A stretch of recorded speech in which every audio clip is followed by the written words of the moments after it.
My name is Jessica, and I want you to imagine this scene.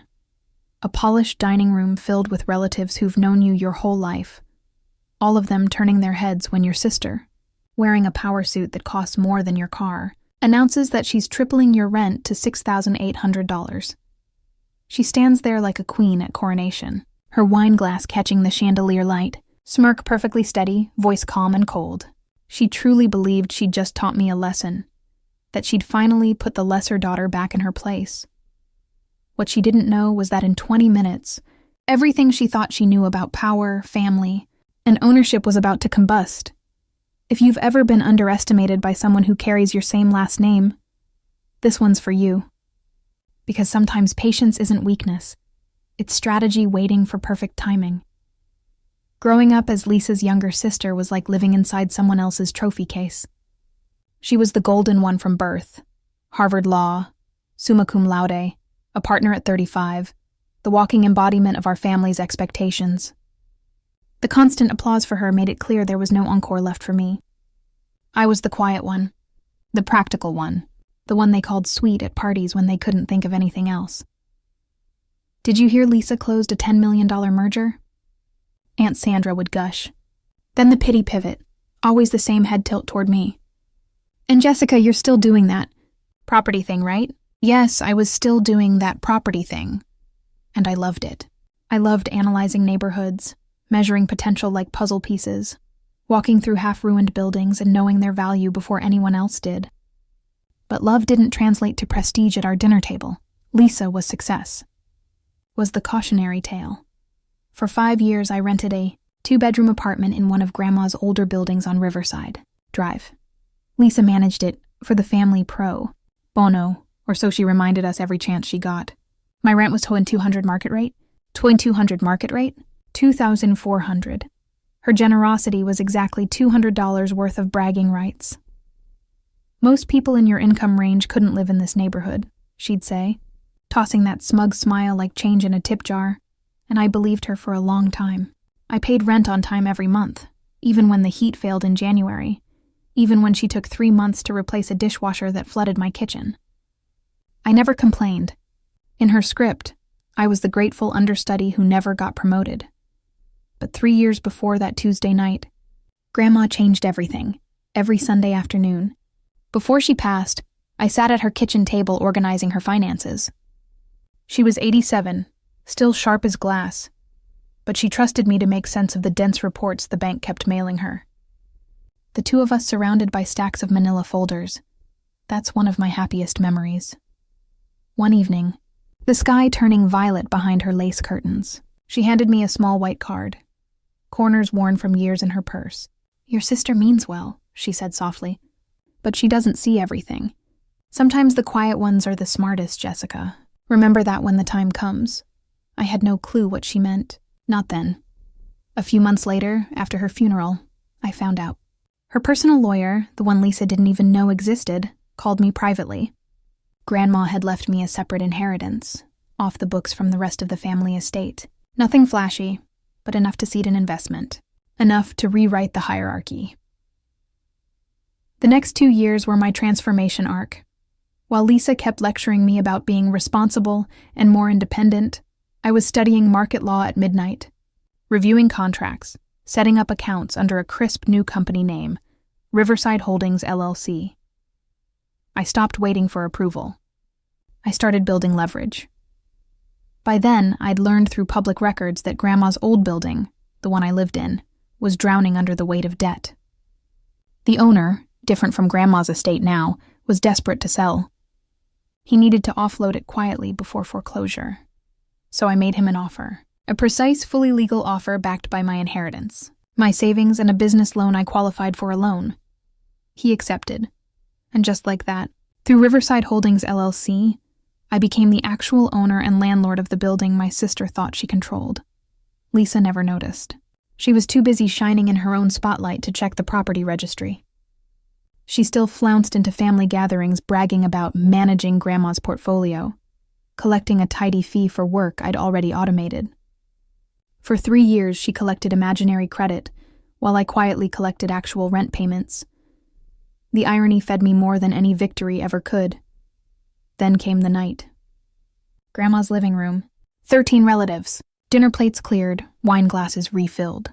Lisa standing by the window like a judge about to announce sentencing. Your current rent is $2,200, which is far below market.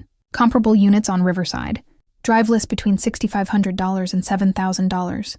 I've been subsidizing your lifestyle for 5 years. That's over $200,000 out of my own pocket. She said it with pride, as if sainthood came with itemized receipts. Aunt Ashley gasped like Lisa had survived a shipwreck. Lisa, you're such a saint. Lisa raised her slender hand. Please, no praise. I just want fairness. Jessica needs to learn to stand on her own 2 feet. So, effective next month, your rent is $6,800. The silence was so deep you could hear a fork hit carpet. All eyes turned to me, the failure, the dependent one. I caught my parents' gaze, hoping for backup, but they only looked away, embarrassed. Lisa slid a lease across the coffee table like a jury verdict. Sign today. I looked at the papers, then down at my phone. My earlier message blinked. On my way, documents ready. The reply was waiting. 15 minutes out. Lisa mistook my calm for surrender. To help the family understand, she said, tapping her tablet. Here are comparable listings in nearby buildings. 7200, 7200. 7,500, them at $8,000. I'm giving her at discount 8800. I am giving her at discount at 6,800. My phone buzzed again. 10 minutes out. Uncle Daniel cleared his throat. Lisa, that's a steep jump from 2,200. Lisa's smile tightened. It's market rate. Successful people pay market rate. And Jessica works in property management. No one should understand this better than her. A wave of laughter circled the room. Cousin Mark grinned. Guess you'll need a few roommates, Jess. I could practically feel their amusement like static in the air. The forgotten sister finally humbled. Lisa leaned in, her voice syrup-sweet. Sign the lease or start packing. I've already got 3 Columbia law students willing to pay $7,000. Her threat lingered like cheap perfume, and yet I almost pitied her. She had no idea she'd just served herself an eviction notice, because the building she thought she owned, managed, and dominated. Every square foot of it, every brick, every window frame, every rent record was mine.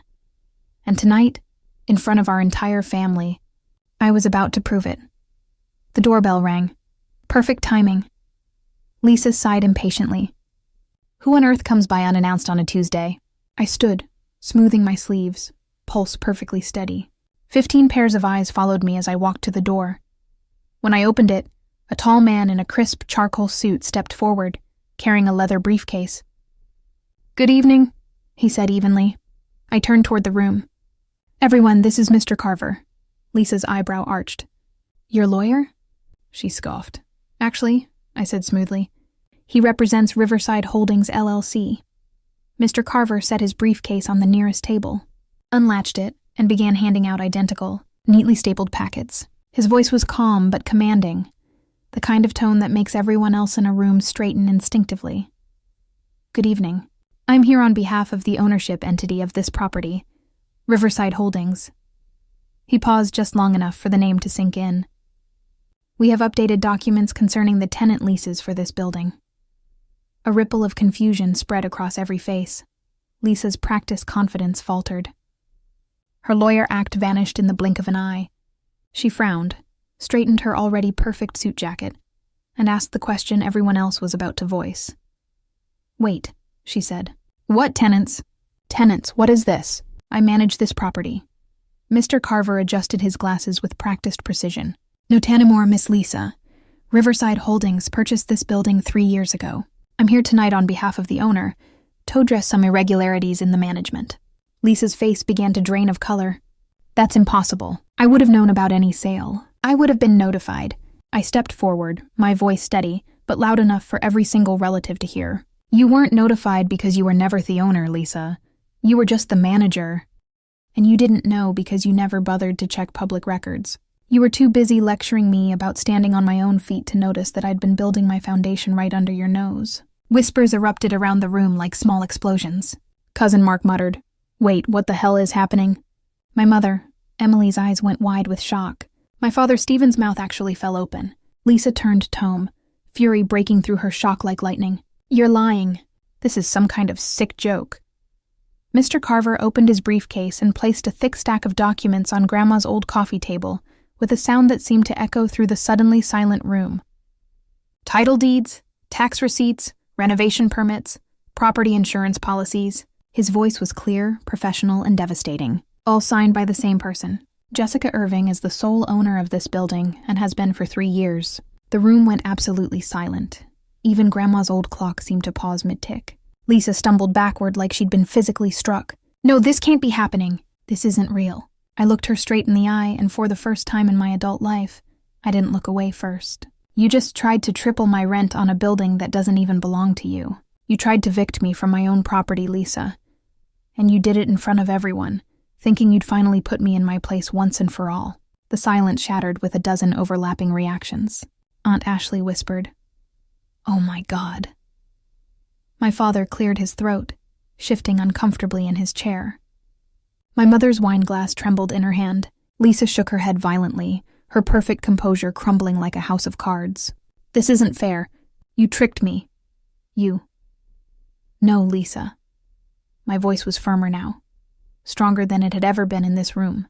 "I didn't trick you. I just stopped letting you trick me. I stopped accepting your version of who I was supposed to be." She opened her mouth again, but no sound came out.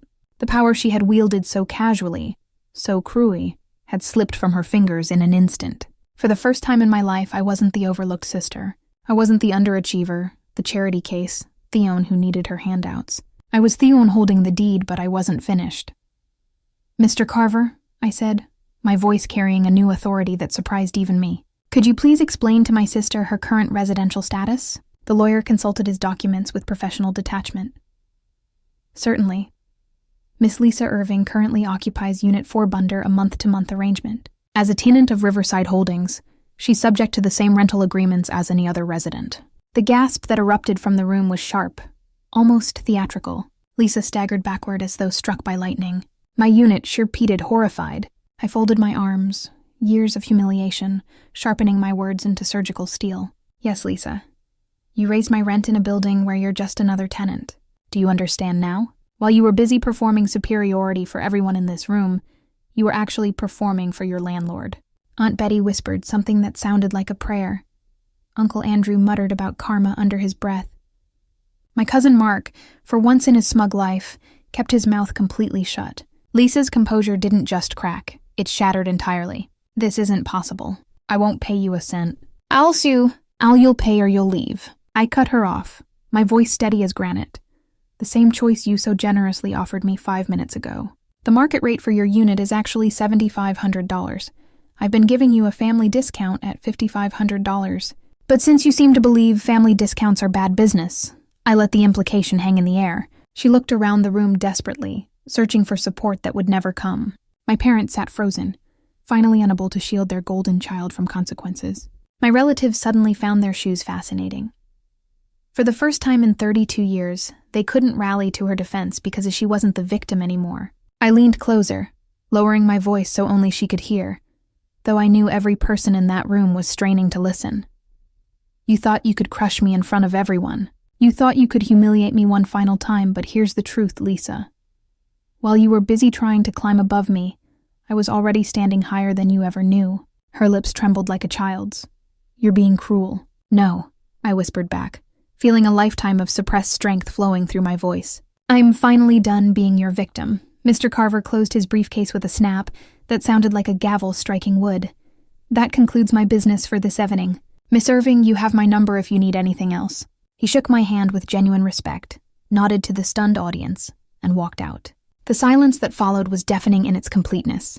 Lisa collapsed back into her chair, her once perfect posture broken, her eyes glassy with shock, and something that might have been the first real humility of her adult life. I turned toward the door, feeling the weight of 15 years of belittlement, finally sliding off my shoulders like an old coat I no longer needed. I didn't need their applause. I didn't need their approval or their validation. The look on my sister's pale face, the absolute silence of those who had once joined in her laughter at my expense, that was enough. That was everything. As I stepped into the cool night air, I realized something profound. Revenge hadn't been my plan when I bought that building. Survival had been independence, self-respect, but sometimes survival becomes its own form of perfect justice. The weeks that followed were a symphony of consequences I'd never dared to dream of. Lisa avoided me at first, retreating into assailants that felt like victory every single day. But then the calls started, pleading ones at odd hours, her voice trembling in ways that had once been unthinkable. "Jessica, can we work something out?" she begged one night, her golden confidence cracked like a broken mirror. "You can't really expect me to pay rent to you." "I'm your sister," I almost laughed. The same sister who'd weaponized that word for years, wielding it like a club to remind Meth that I was lesser, weaker, more dependent. Now she said it like Ashield, fragile and thin. "You raised my rent to $6,800 without blinking," I reminded her calmly. "Why should I treat you any differently than you treated me?" Her silence on the line was enough. Then came my parents. My mother called, her voice brittle with barely contained fury. "You've humiliated your sister Jessica. Do you have any idea what you've done to this family's reputation?" I let her words hang in the air for a long moment before answering. "Do you know what you did to me, Mom? All those years you stood by while Lisa belittled me, while she treated me like a burden instead of blood. You didn't care about reputation then. You cared about keeping peace with your golden child. Now, the truth is simply the truth." She hung upon me, but I didn't cry. I didn't crumble the way I would have years ago. Instead, I leaned into the rhythm of my new life. I managed my tenants with care and respect. I reinvested profits into building improvements, painting the halls in warm colors that reminded me of Grandma's gentle touch.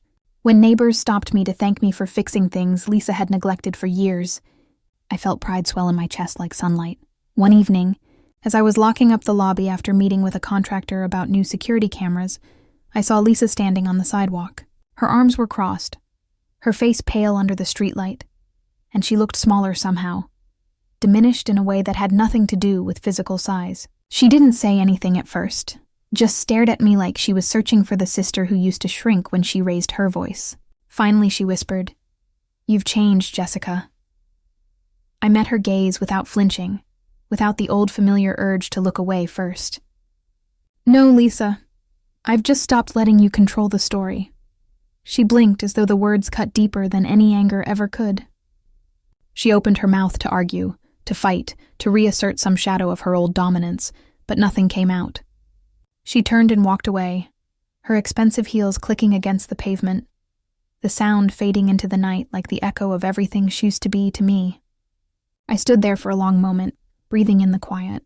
For the first time in years, I felt truly free, not just from her, but from the crushing weight of needing her approval, her validation, her permission to exist as an equal. My life was mine now, built brick by brick, deed by deed, choice by choice, and that freedom was worth more than any revenge could ever be. It was justice served by my own hands, and it tasted like victory. If this story touched something deep in your heart, I hope you take this truth with you.